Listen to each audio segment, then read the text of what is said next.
মূলত ভিডিওটি করেছিলাম গত ঈদের দিনে দুপুরবেলা।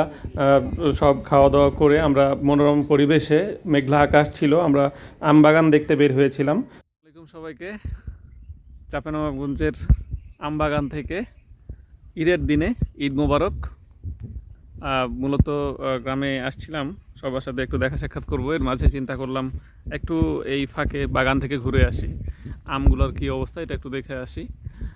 আমি যে এই বাগানে আছি, এই বাগানে আমের করুণ অবস্থায় দেখছি আমি। এখানে এই অঞ্চলে অনেক মুকুল আসছিল, কিন্তু বিভিন্ন ওই যে মুকুলের পরেই কুয়াশা এবং বৃষ্টির একটা যে কম্বিনেশন, এটা ঠিকঠাক হচ্ছে যে ম্যাচ করে নাই। এই জন্য অনেক আম ঝরে গেছে, মুকুল ঝরে গেছে, গুটি ঝরে গেছে।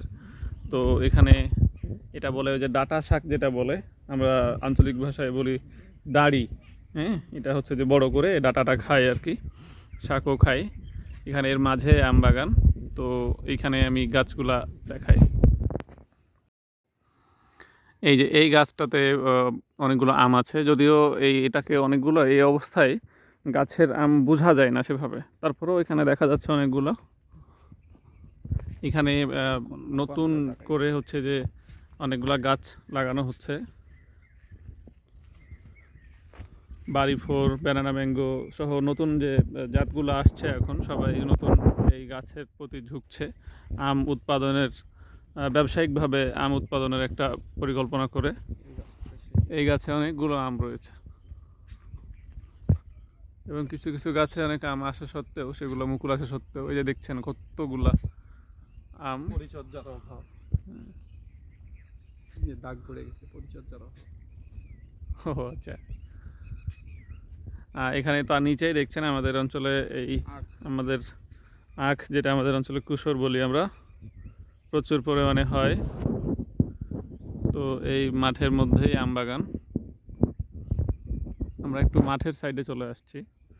এইগুলার মাঠ আর বাগানের মধ্যে আমরা এই পার্থক্য, মাঠ বলতে ক্ষেত আর কি, যে আমরা পার্থক্য এরকমভাবে করতাম বা করি যে হ্যাঁ হ্যাঁ, যেখানে শস্য উৎপাদন হয় ওখানে হচ্ছে যে ক্ষেত, আর বাগান বলতে ওই যে আম বাগান বা যেখানে বড় বড় গাছগুলো হয়।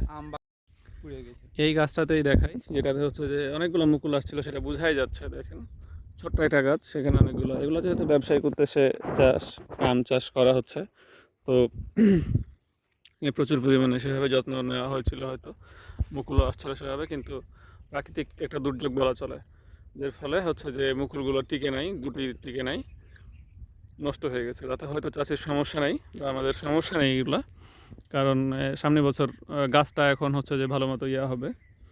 অনেক আছে যে আম আসলে সেটার আমের গুটি ভেঙে দেয় বা আমের মুকুল ভেঙে দেয়, কারণ হচ্ছে গাছটা যাতে করে ভালো মতো ইয়া হয় আর কি, পরিপক্ক বা শক্ত হয় আর কি, তাহলে সামনেবার ভালো আম ধরবে, এরকম পরিকল্পনা করে। তো এরকম অনেকগুলা গাছ, বড় গাছ ছোট গাছ অনেকগুলা গাছে এরকম অবস্থা হয়ে আছে।